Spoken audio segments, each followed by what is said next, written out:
ҳамада салом дӯстон, бо шумо аз канали Азам блог ва ман имрӯз барои шумо якчанд роликҳои даҳшатоваре омода сохтам, ки баъд аз тамошо кардан дар ҳақиқат дар ҳайрат меафтед. аммо пеш аз сар кардани видеоролик дӯстон, ба канали мо обуна мешавем, як лайки дигар мо бошад сар мекунем.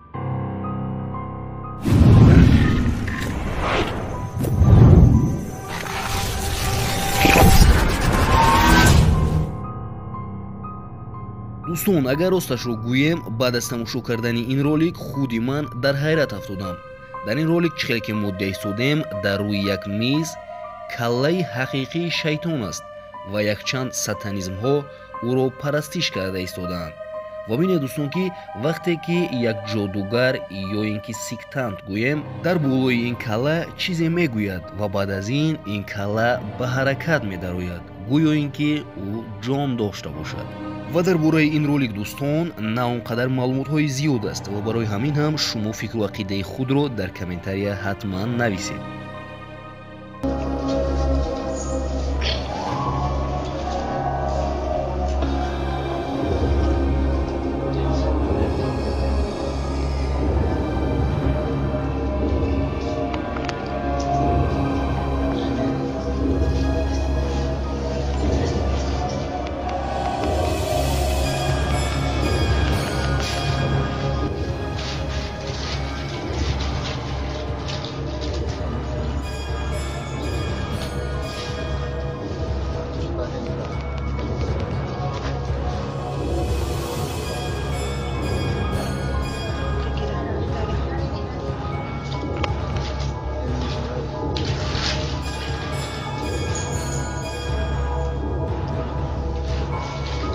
ин видеоро дӯстон дар вақтҳои пеш ба навор гирифтаанд, лек ба сайтҳои интернетӣ партофтанашро на он қадар вақти зиёд шудааст. ва ҳар як одаме ки дар ин ҷо аст ба ин чиз ягон алоқамандӣ дорад. ба фикри ман ҳамаи инҳо сатанизм ҳастанд.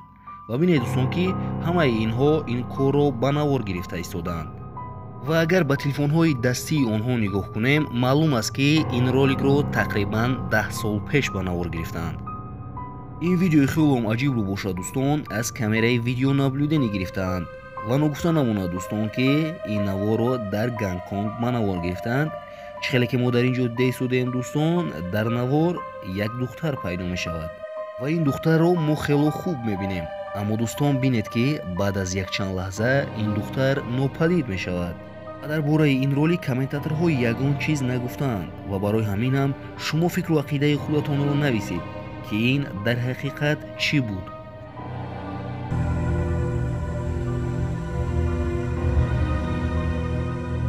ин ролики даҳшатоварро бошад дӯстон, дар Япония ба навор гирифтаанд. як-ду ҷавон дар шабӣ ба хонаашон мерафтанд ва ногаҳон аз пеши онҳо чизе мебарояд ба мисли одам ва инҳо ӯро мезананд.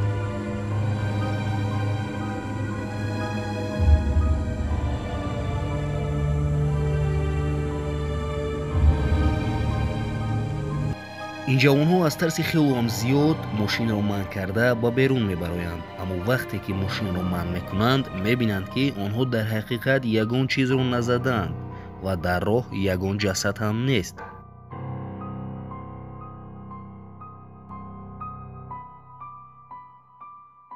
лек бинед дӯстон, ки дар давоми якчанд сония ин чиз худашро аз таги мошин як нишон медиҳаду баъдан нопадид мешавад. худи ин ҷавонҳо дар аввал инро намефаҳманд ва мегӯянд, ки мо дар ҳақиқат шок ҳастем ва намедонем, ки дар ин ҷо чӣ гап аст. ва дӯстон, фикру ақидаи шумо оиди ин чӣ аст? дар комментария ҳатман нависед.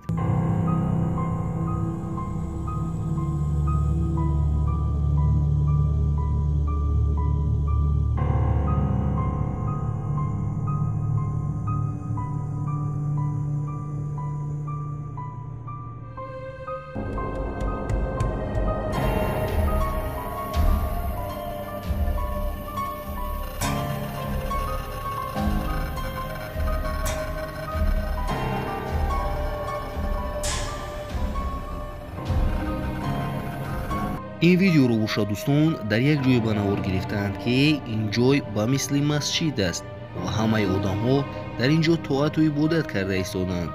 дар вақти ибодати онҳо бинед, ки аз пеши онҳо чӣ мегузарад ва ин чиз наметавонад, ки ба ин дарун дарояд.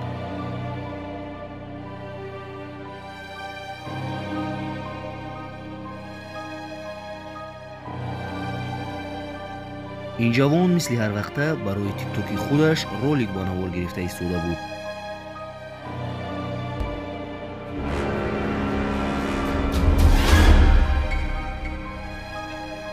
ва чӣ хеле ки мо медонем дӯстон, вақтҳои охир дар тикток ин гуна роликҳо хелон зиёд шудаанд ва ин ҷавон камераи худро гирён карда мехоҳад роликашро ба навор гирад ва дар як вақти кӯтоҳакак бинед ки аз таги рахти хоби ҳамин ҷавон як чиз ба ӯ нигоҳ мекунад ва ин ҷавон ҳамон лаҳза инро пай мебарад ва камераи худашро гирифта мехоҳад бинад ки дар таги рахти хоби ӯ чӣ аст. аммо вақте ки камераро ба он тараф мегардонад, дар он ҷо ҳеҷ чиз нест ва бинед дӯстон ки аз он тарафи рахти хоби ӯ шкаф аст ва агар ин паделка мебуд, одаме ки дар ин таг буд, ӯ гурехта наметавонист ва ин ба монтажкардагӣ монанд ҳам нест. ва бо ҳамин видеоролики имрӯзаи мо ба анҷом расид дӯстон. боқӣ дар паноҳи Аллоҳ.